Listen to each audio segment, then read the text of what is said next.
budaya positif. Sebelum memaparkan materi, saya akan memperkenalkan dulu. Nama saya Andi Rusiana dari SDN Rendrang, Kabupaten Tasikmalaya, Provinsi Jawa Barat, CGP Angkatan 8, dan Ibu fasilitator Yanti Mulita MPD dan Ibu pengajar praktik Indayanti SPD. Nah,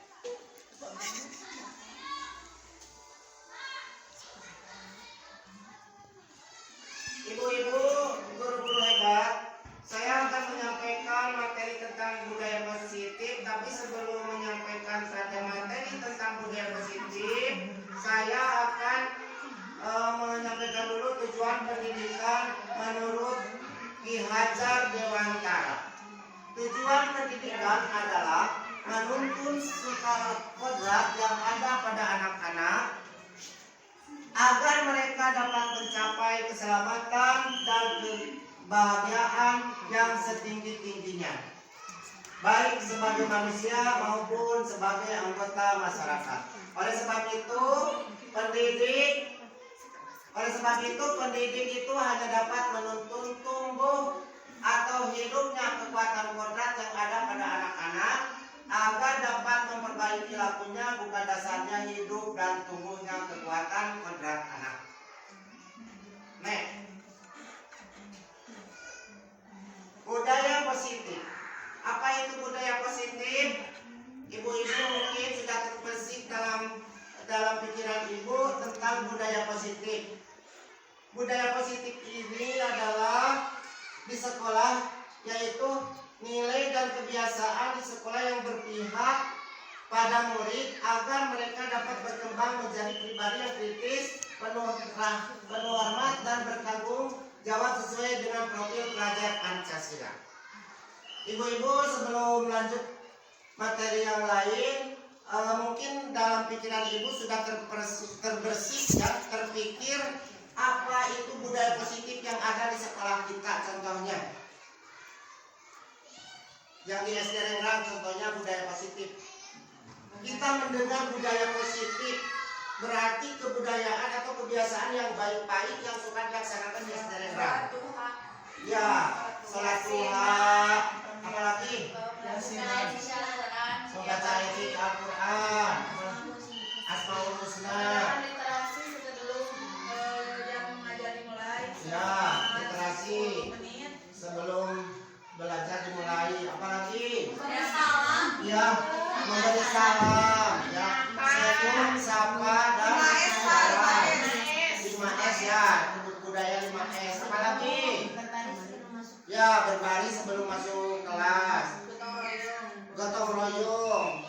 Apalagi? Saling menghargai dan menghormati. Ya, saling menghargai dan menghormati. Apalagi?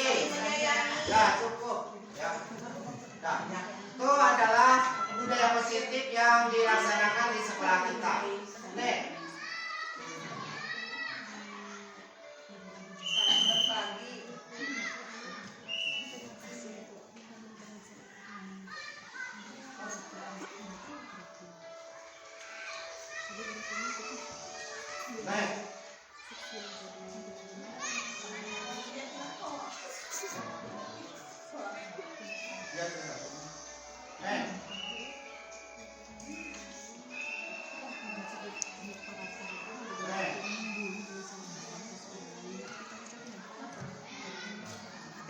Ibu-ibu, guru-guru hebat, ini adalah konsep utama budaya positif. Yang pertama, perubahan paradigma belajar. Yang kedua, disiplin positif dan nilai-nilai kebajikan. Yang ketiga, kebutuhan dasar manusia. Yang keempat, motivasi perilaku manusia. Yang kelima, 5 posisi kontrol guru. 6, keyakinan kelas. Dan ketujuh, segitiga restitusi. Nih.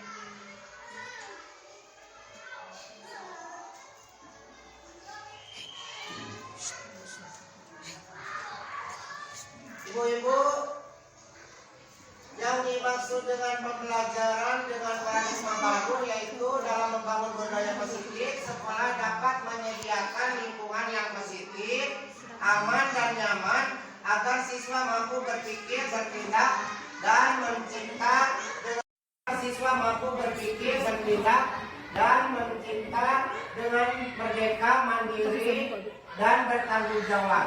Disiplin sangat berkaitan dengan kontrol guru terhadap siswa. Coba Ibu berikan contoh disiplin positif yang ada di sekolah kita. Tapi sebelum memberikan contoh disiplin yang ada di sekolah kita, apa itu disiplin? Siapa yang tahu? Ibu-ibu guru hebat. Apa yang dimaksud dengan disiplin? Tata tertib, mentaati peraturan. Nih.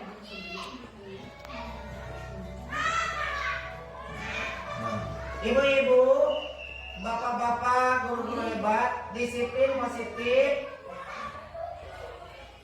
yaitu terlahir dari kesadaran diri. Disiplin mengacu pada nilai-nilai kebajikan universal. Murid yang disiplin memiliki motivasi intrinsik dalam perubahan perilaku ke arah yang lebih baik. Itu maksudnya disiplin. Jadi disiplin itu contoh tadi yang Ibu kemukakan adalah mentaati tata tertib, mentaati peraturan sekolah. Nah itu yang datangnya terlahir dari kesadaran diri. Nih.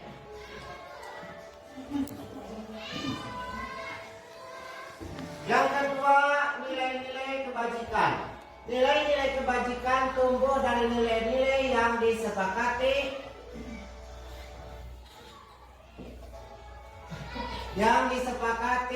oleh bersama terlepas dari suku, bahasa, bangsa, agama maupun latar belakangnya.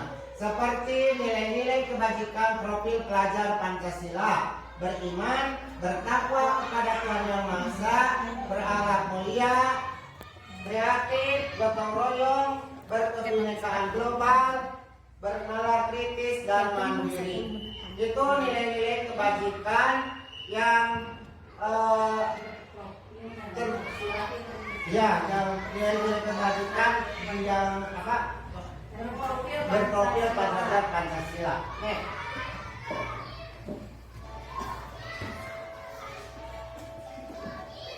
Yang ketiga, kebutuhan dasar manusia.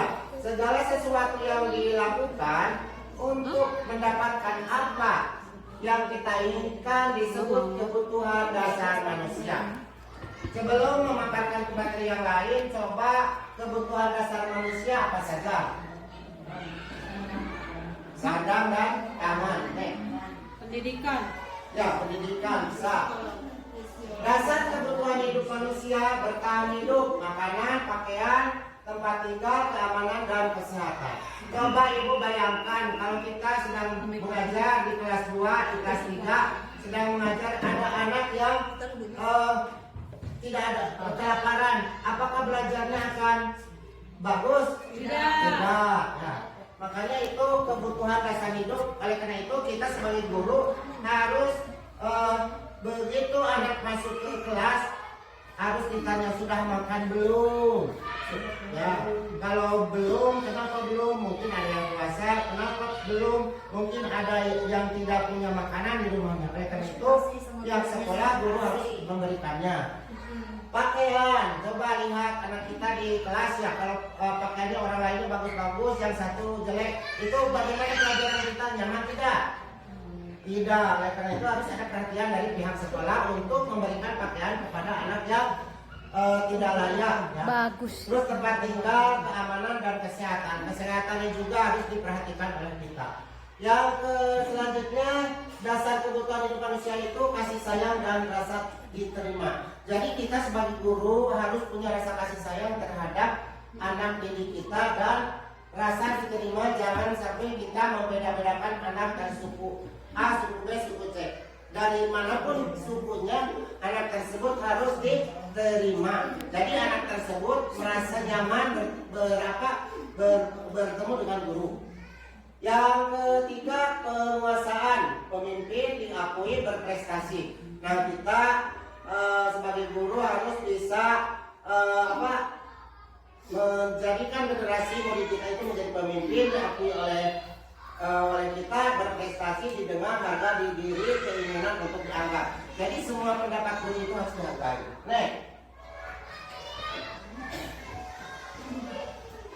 Yang keempat, kebebasan. Mampu mengendalikan diri, mencoba hal baru, mandiri, memiliki pilihan. Itu hak dasar kebutuhan manusia. Yang kelima, kesenangan. Tertawa, humor, bahagia, antusias, bermain. Nah itu kebutuhan dasar manusia. Makanya kita tidak boleh mengekang, melarang anak-anak tersebut berbahagia, bersenang-senang di dalam kelas. Lima, motivasi perilaku manusia. Motivasi ekstrinsik untuk mendapatkan penghargaan atau imbalan. Motivasi ekstrinsik untuk menghindari hukuman. Motivasi intrinsik untuk menjadi apa yang diinginkan oleh diri sendiri berdasarkan nilai-nilai yang diyakini.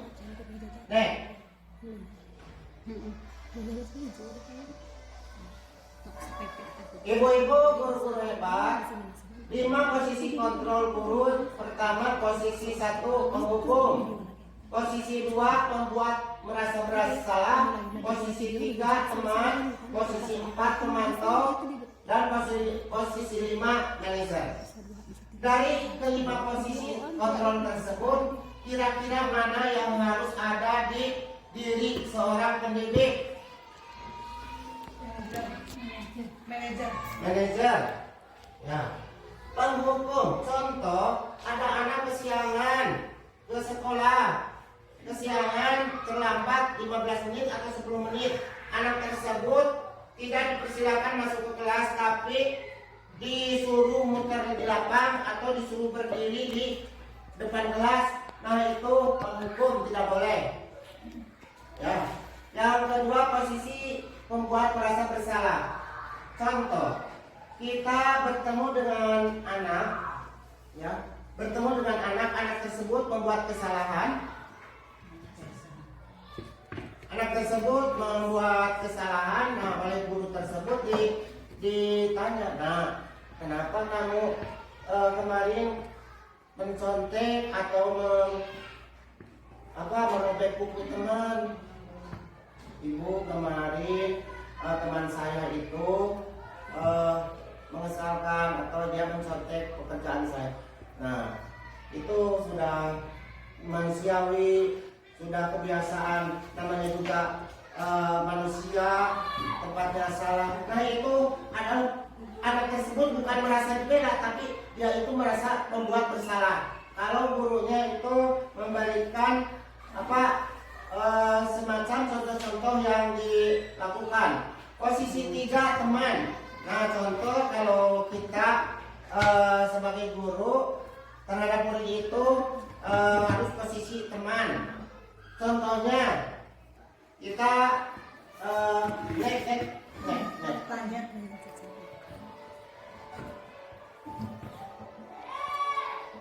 Nah, penghukum sekarang juga lari mengelilingi lapangan sebanyak 20 kali. Nah, itu penghukum, tidak boleh. Kasus siswa terlambat datang ke sekolah, membuat merasa bersalah. Berapa kali Bapak harus menasihatimu, kamu selalu mengecewakan Bapak. Nah, itu sebenarnya tidak boleh dimiliki oleh seorang pendidik.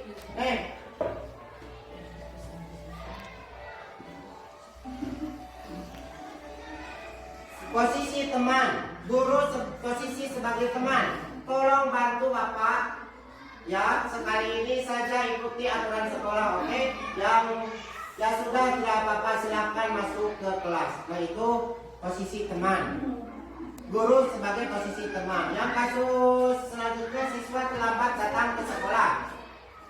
Pemantau, kamu sudah melanggar aturan sekolah. Tahu konsekuensinya? Sekarang kamu berdiri di depan kelas selama jam pertama. Nah, itu pemantau, tidak boleh. Ya, lanjut. Penerapan 5 posisi kontrol selanjutnya, yaitu siswa terlambat datang ke sekolah. Manajer, Bapak melihat kamu hari ini terlambat. Apakah kamu menyadari bahwa itu salah? Kita sebagai manusia tidak akan pernah lepas dari kesalahan. Yang paling penting harus bisa memperbaiki kesalahan. Nah, itu posisi sebagai manajer. Kita diharuskan mempunyai karakter posisi manajer seorang pendidik. Apabila ada anak yang bersalah itu diajak ngobrol, apa solusinya, bagaimana kedepannya supaya dia memperbaiki kelakuannya. Yang selanjutnya sebagai manajer, apakah kamu siap memperbaiki kesalahan ini? Bagaimana caranya agar kamu bisa memperbaikinya? Bapak yakin kamu pasti bisa berubah. Nah itu sebagai guru tidak boleh menjadi penghukum, tidak boleh menjadi tadi yang sudah disebutkan yang 5 itu apa saja? Yang 5 itu 5 posisi kontrol. Ya, pembuat rasa bersalah, teman pemantau. Kita diajarkan diri mencoba hal baru, mandiri memiliki pilihan. Itu hak dasar kebutuhan manusia. Yang kelima, kesenangan, tertawa, humor, bahagia, antusias, bermain. Nah itu kebutuhan dasar manusia. Makanya kita tidak boleh mengekang, melarang anak-anak tersebut berbahagia, bersenang-senang di dalam kelas. Nah, 5, motivasi perilaku manusia. Motivasi ekstrinsik untuk mendapatkan penghargaan atau imbalan. Teman pemantau, kita diajukan untuk manajer, menjadi seorang manajer. Jadi tidak boleh memarahi anak, menasihati anak di depan teman-temannya. Jadi kalau ada masalah, anak itu harus diajak bicara secara baik-baik, dipanggil oleh kita. Nah kita itu sebagai guru berposisi manajer. Selanjutnya, keyakinan kelas. Keyakinan kelas merupakan sebuah nilai-nilai kebajikan yang dibentuk setiap di kelas masing-masing, ya. Keyakinan kelas. Contoh ibu-ibu masuk ke kelas pada tahun ajaran pertama itu, sebelum pelajaran dimulai, kita itu harus membuat keyakinan kelas dulu. Keyakinan kelas itu berbeda dengan peraturan sekolah, berbeda dengan tata tertib. Keyakinan kelas itu datang dari hati dengan kesadaran diri pribadi. Contoh, ibu masuk ke kelas 3 atau kelas 2. Anak-anak sekarang sebelum pembelajaran dimulai, kita buat keyakinan kelas dulu. Contoh keyakinan kelas apa saja?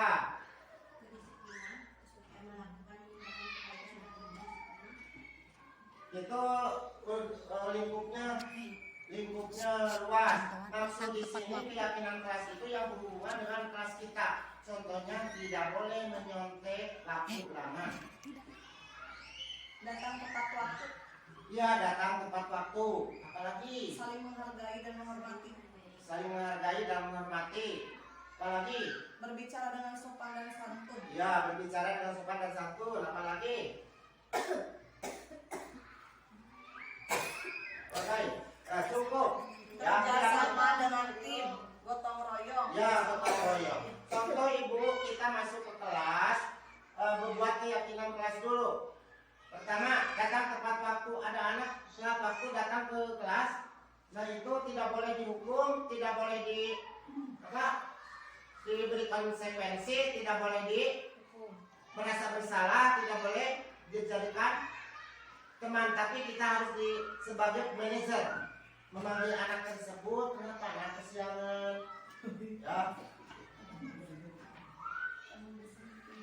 Ya, kenapa anak kesiangan? Terus mungkin jawaban alasan anak tersebut akan kita masuk kepada permasalahan manajer. Selanjutnya,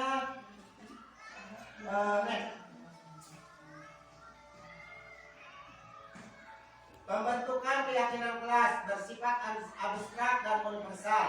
Pernyataan positif dan mudah diingat sesuai dengan kondisi kelas. Semua warga kelas dilibatkan.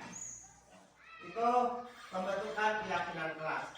Nah ibu-ibu, setelah kita mempelajari modul 1.4 tentang budaya positif, kita bisa melaksanakan pembentukan keyakinan kelas di setiap pembelajaran. Lanjut.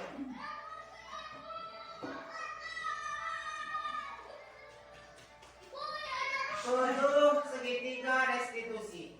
Segitiga restitusi merupakan suatu proses dialog yang dijalankan oleh guru agar dapat menghasilkan murid yang mandiri dan bertanggung jawab. Next.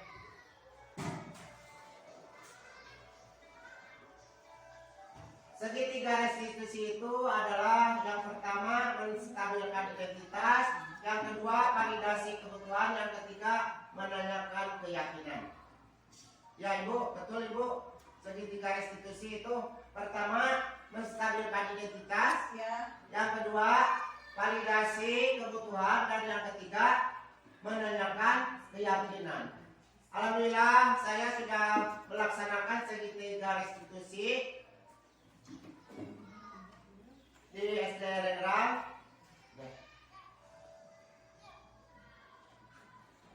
Sama kelas 4, kelas 5 ya, kelas 5 Nazwa dan Nizam.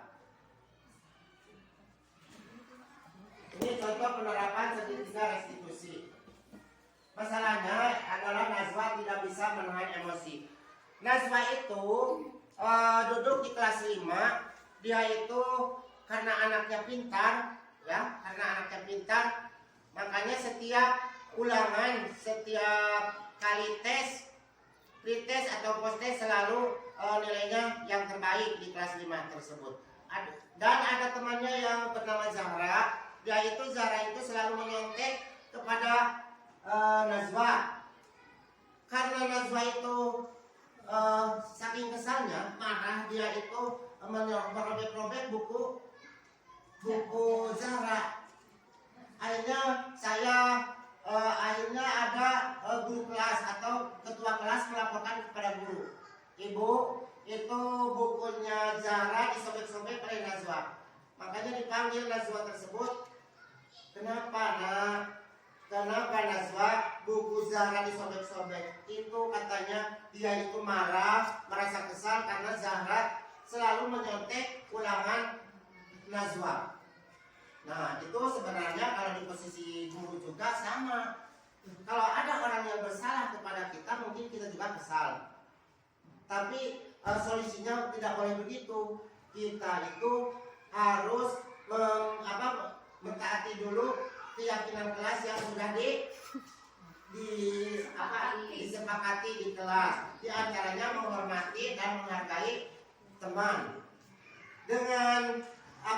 Dengan keluar dari kesepakatan kelas, makanya Nazwa itu dia itu sudah keluar dari keyakinan kelas, yaitu menghormati teman, merobek bukunya Zahra, meskipun Zahra itu bersalah menyontek ulangan Nazwa, tapi tidak boleh begitu caranya.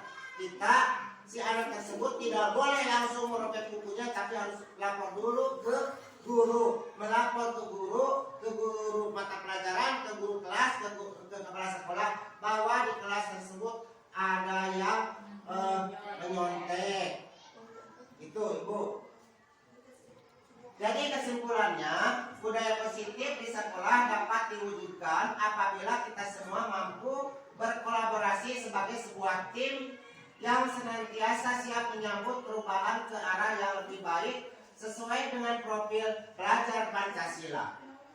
Yang kedua, marilah berjuang dan bekerja keras dengan sungguh-sungguh agar warga sekolah, terutama peserta didik, bahagia, tumbuh, dan sukses di masa yang akan datang dengan menerapkan budaya positif.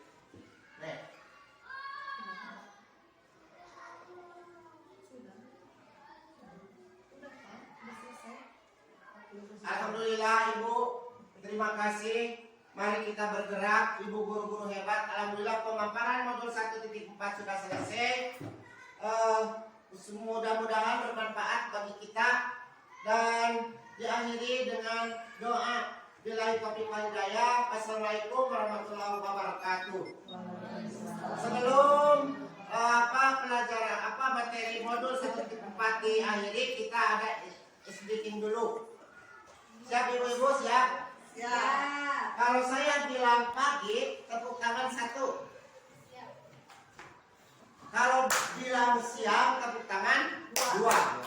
Kalau bilang malam, tidak boleh tepuk tangan. Ya. Pagi.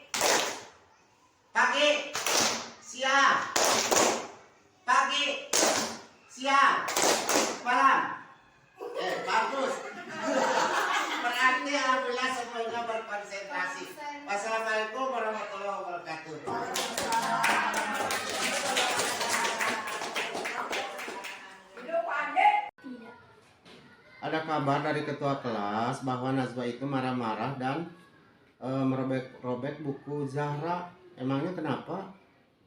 Iya Pak, benar. Kami kesal banget dengan Zahra. Tiap hari itu nyontek terus dengan kami di kelas. Tapi bukan cuma PR aja yang diconteknya Pak. Tapi hampir semua pelajaran yang lainnya dia nyontek ke kami. Dan misalkan kami nggak ngasih contekan itu, dia bilangnya kami pelit Pak. Subhanallah, ya wajarlah ya kalau Najwa marah dan kesal. Kalau Bapak di posisi Najwa, Bapak pun pasti akan melakukan hal yang sama. Nah, terus apa yang Najwa lakukan terhadap Zahra? Kami marah-marah Pak sama Zahranya dan tanpa sadar pas marah-marah itu kami merobek bukunya. Robek bukunya? Iya Pak. Nah, kalau kayak Najwa pasti punya alasan sampai merobek bukunya. Bapak boleh kasih tahu apa alasannya? Masa iya kami biarkan nyontek terus sama kami? Dia itu tidak mau usaha sendiri Pak. Kami capek-capek ngerjakannya. Dia enak aja tinggal nyalin. Jadi siapa yang tidak kesal Pak melihat kayak gitu? Oh iya, wajarlah.